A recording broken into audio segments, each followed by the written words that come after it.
जय श्री राम। वैसे तो न्यायपालिका न्याय प्राप्त करने का स्थान होती है, लेकिन अरविंद केजरीवाल ने न्यायपालिका को राजनीति का अखाड़ा बना दिया और जज को ही कटघरे में खड़ा कर दिया। खुद को निर्दोष साबित करने के लिए, कट्टर ईमानदार दिखने के लिए अरविंद केजरीवाल ने जज पर ही सवाल खड़े कर दिए। जस्टिस स्वर्णकांत शर्मा, जिनके जरिए अरविंद केजरीवाल ने राजनीति खेलने की कोशिश की, लेकिन जस्टिस स्वर्णकांत शर्मा ने ही उन्हें आईना दिखा दिया। इस तरह के उनके ऊपर सवाल खड़े किए और जो उन्होंने फैसला दिया उससे अरविंद केजरीवाल का मुंह उतर गया। कोर्ट में आकर बड़ी उन्होंने राजनीति चली है, सियासी उन्होंने चाल चली है, लेकिन जस्टिस स्वर्णकांत शर्मा ने उसमें फंसे बिना अपना फैसला सुनाया है।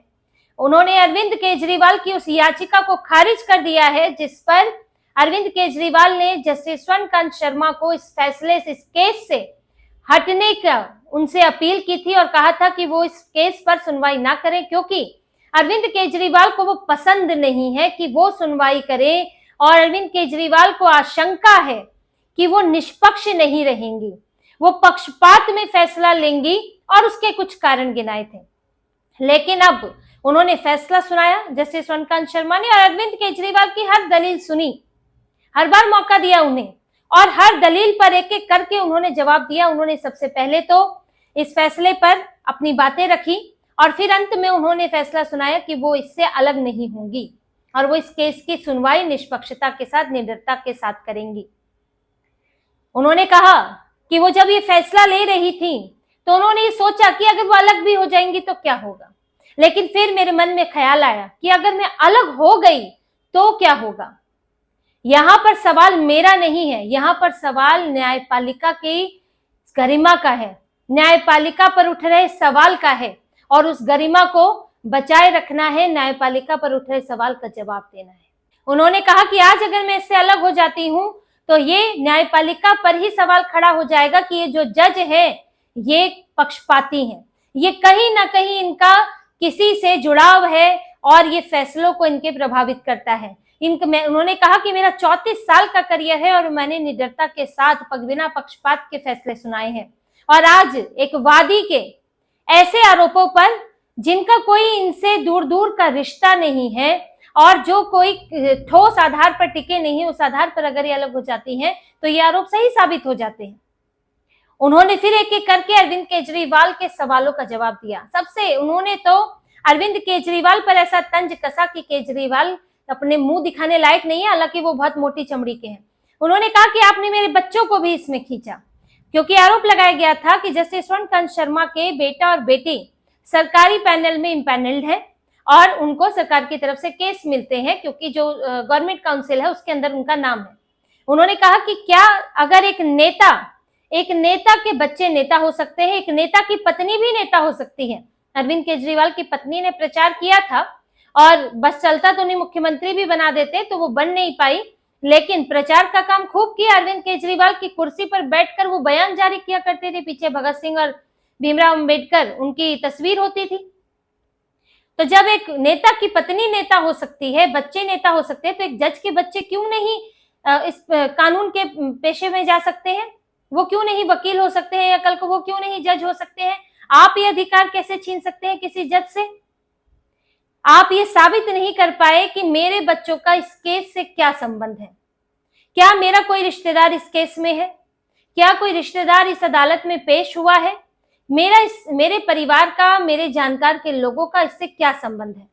तो ये तो आप साबित नहीं कर पाए और मेरे बच्चों को इसमें घसीट कर आपने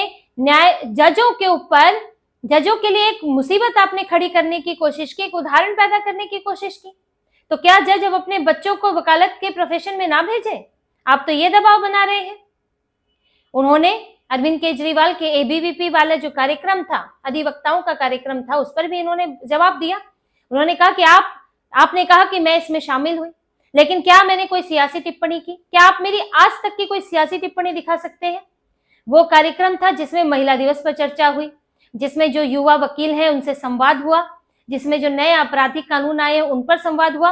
उन्होंने कहा कि कई जज हैं वो इस तरह के बार काउंसिल के या वकीलों के कार्यक्रम में जाते हैं और वो अपने उसी हैसियत से जाते हैं, वो किसी राजनीतिक पार्टी से जुड़े होने के कारण नहीं जाते हैं। मैं वहां जज की हैसियत से गई थी क्योंकि वहां कानून पर बात होनी थी।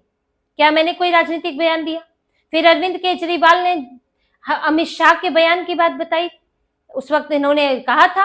और आप ये सारी, जस्टिस स्वर्णकांत शर्मा ने जो आज कहा है वो बहुत सुनने लायक है, क्योंकि ये पहला इस तरह का अपने में मामला है जिसमें बिना कोई ठोस आधार के जज के ऊपर जबरदस्त दबाव बनाया गया कि इस मामले से अलग हो जाएं। एक तरह की धमकी है, नहीं अलग हुए तो फिर बदनामी, तुम्हारा खानदान खींच डालेंगे इसके अंदर, इसके बाद तो वही बचता है कि तुमको छोड़ेंगे नहीं टाइप। तो ये जो उन्होंने कहा और जिस निडरता के साथ कहा, उसको जानना और सुनना सबके लिए बहुत जरूरी हो जाता है, क्योंकि ये वीडियो तो बड़ा चलता है अरविंद केजरीवाल ने क्या कहा, लेकिन जज ने क्या कहा ये छुपा लिया जाता है कई बार। उन्होंने अमित शाह के बयान पर कहा, क्योंकि अमित शाह ने कहा था कि अरविंद केजरीवाल को अब सुप्रीम कोर्ट जाना पड़ेगा हाईकोर्ट के फैसले के बाद, यानी कि उनका कहना था कि अरविंद केजरीवाल को यहाँ पर मनचाहा फैसला नहीं मिलने वाला है। अब ये इन्होंने कहा कि भाई अमित शाह भी इसी ऐसे ही बात बोल रहे हैं, कैसे बोल रहे हैं ये बात, यानी कि कहीं ना कहीं मेरे मन में आशंका उत्पन्न होती है कि कहीं पहले से फैसला तो तय नहीं है, जज तो मिले हुए नहीं है। उस पर जज ने कहा कि कोई नेता क्या बयान देता है उस पर हम, किसी जज का क्या नियंत्रण है? नेता तो कोई भी बयान देते हैं, क्या जज उन्हें रोक सकता है? और जज का इससे कैसे संबंध है? जैसे कि ये उन्होंने तो नहीं कहा, लेकिन हम एक उदाहरण समझे कि जब निचली अदालत में फैसला आया है, अरविंद केजरीवाल को रिहा कर दिया गया, पूरे के पूरे 23 आरोपियों को रिहा कर दिया गया, और उससे पहले बीजेपी के लगभग हर नेता ने कहा कि अरविंद केजरीवाल दोषी साबित होंगे, अरविंद केजरीवाल पर केस चलेगा। वो तो तब भी यही कहते थे, वो आज भी यही कहते हैं और वो कल भी यही कहेंगे, क्योंकि आरोप लगाया गया है। कांग्रेस के नेता यही कहते हैं कि कांग्रेस ने ही इस मामले की शिकायत की थी। तो क्या सबसे मिली हुई है? क्या हर जज मिला हुआ है? कल को सुप्रीम कोर्ट में मामला गया तो क्या सुप्रीम कोर्ट से तुम्हारे विपक्ष में फैसला आएगा तो क्या सुप्रीम कोर्ट मिला हुआ है?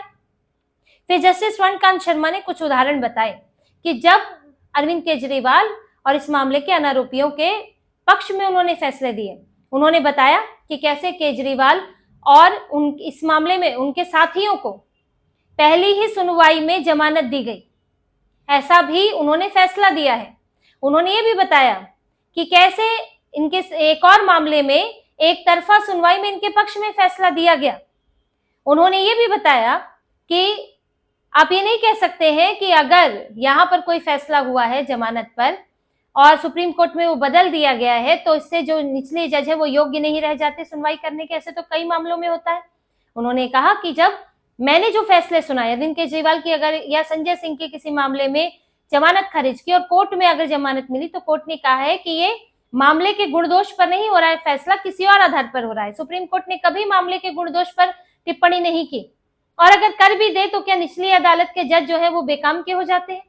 उन्होंने ये भी कहा, अरविंद केजरीवाल को आईना दिखाया कि जब आपके पक्ष में फैसले होते हैं तब तो आपको कोई आपत्ति नहीं होती। कितने फैसले आपके पक्ष में हुए इसी अदालत में, लेकिन तब आपको कोई आपत्ति नहीं हुई। लेकिन तब आपको ये याद नहीं आया कि आपके लिए पक्षपात हो सकता है। लेकिन जब अगर आपके खिलाफ अगर फैसले हो जाएं तो आपको पक्षपात नजर आता है। तो ये तो दोहरा रवैया है।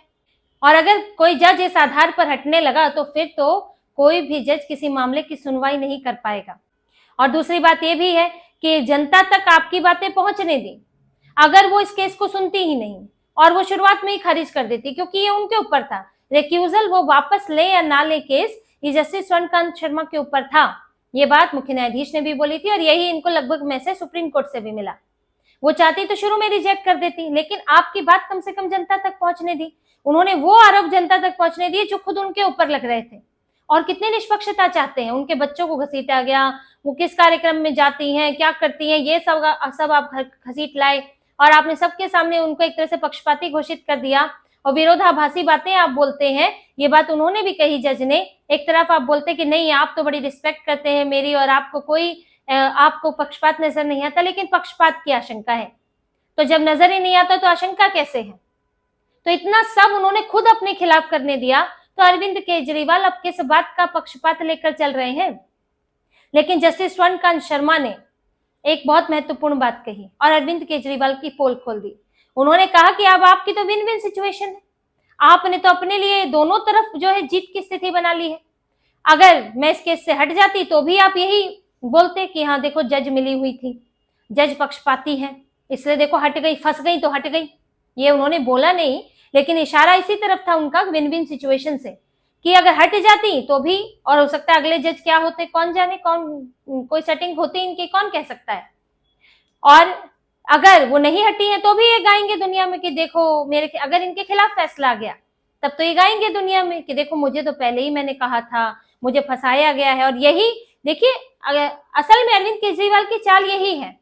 इन्होंने सोचा यही था कि अगर हट गई तब तो हमारे पास कुछ मौका रहेगा, सेटिंग का भी मौका रहेगा, लेकिन अगर नहीं हटी तो भी हम जो है एक परसेप्शन बनाएंगे कि देखो ये तो जज ही गड़बड़ है, और इसीलिए इन्होंने हमारे विरोध में फैसला दिया। अगर ये पक्ष में फैसला दे दें तब तो कोई बात ही नहीं है, हम तो बेशरम है, क्या फर्क पड़ता है, हमने जस्टिस स्वर्णकांत शर्मा के ऊपर हजारों आरोप लगा दिए, वो तो हम तो बेशर्मी के काम करते रहते हैं। अरविंद केजरीवाल तो पहले भी अरुण जेटली से माफी मांगते रहे, मजीठिया से मांगते रहे, कई इनके तो आरोप लगाते हैं और फिर माफी मांग लेते हैं। तो अरविंद केजरीवाल यही अपनी बेशर्मी और अपने ये जो ठोस चमड़ी है इनकी, मोटी चमड़ी लेकर गए थे कि जो भी होगा कुछ तो अपने पक्ष में निकल आएगा। लेकिन फिलहाल कहीं ना कहीं इनको ये जरूर था कि हट जाए तो ज्यादा अच्छा रहेगा, इसका इन्हें लग रहा था कि हट जाए तो ज्यादा अच्छा रहेगा, दबाव में फैसला दे तो ज्यादा अच्छा रहेगा, और क्योंकि उसका इन्हें फायदा ज्यादा होगा। अब परसेप्शन का फायदा नुकसान इनको इतना है क्या, क्योंकि अभी बेसिकली कहीं के वो नहीं है कि तुरंत चुनाव भी है या कुछ है, ऐसा भी नहीं है, तो परसेप्शन का इतना इनको फायदा नहीं मिलेगा, उनके हटने से या वो दबाव में आने से फायदा जरूर मिलता।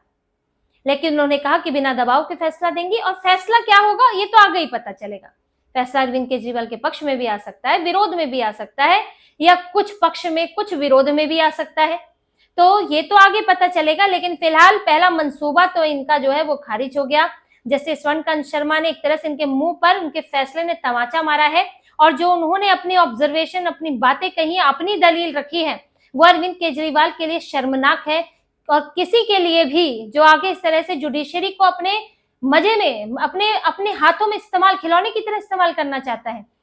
जो एसजी वहां पर थे तुषार मेहता, उन्होंने यही कहा कि किसी आम आदमी को ऐसा मौका नहीं मिलता है कि जज बदलवा लें, और ये आम आदमी कहते हैं खुद को, और कितना विशेष ये फायदा उठा रहे हैं। लेकिन फिलहाल इनके किसी भी मंसूबे सफल नहीं हो पाए हैं, और जस्टिस स्वर्णकांत शर्मा ही इसकी सुनवाई करेंगी। और अब किसी भी उलझन के बगैर अब कुछ कोई अड़ंगा नहीं होने वाला है, सीधे सीधे फैसला आएगा, और जो इनके ऊपर आरोप लगे हैं उसका संज्ञान, चार्जशीट का संज्ञान लिया जाए या नहीं लिया जाए, इस पर जस्टिस स्वर्णकांत शर्मा फैसला लेंगे। अगर चार्जशीट का संज्ञान ले लेती है तो अरविंद केजरीवाल हो सकता है सुप्रीम कोर्ट जाएंगे, फिर वहां पर चलेगी बहस। अगर नहीं जाते हैं तो इनके ऊपर मुकदमा शुरू हो जाएगा, और मुकदमा शुरू होना ही इनके लिए सबसे बड़ी मुसीबत इन्हें लगती है, क्योंकि तब फैसला होगा आगे चलकर कि ये दोषी है या नहीं है, या कितने दोषी हैं, और उसी से ही, उन सबूतों से ही अरविंद केजरीवाल घबराते हैं। तो इसी तरह की और खबरें और विश्लेषण आपके लिए लाते रहेंगे, हमसे जुड़े रहिए, सब्सक्राइब कीजिए, कमेंट कीजिए। बहुत बहुत धन्यवाद। जय श्री राम।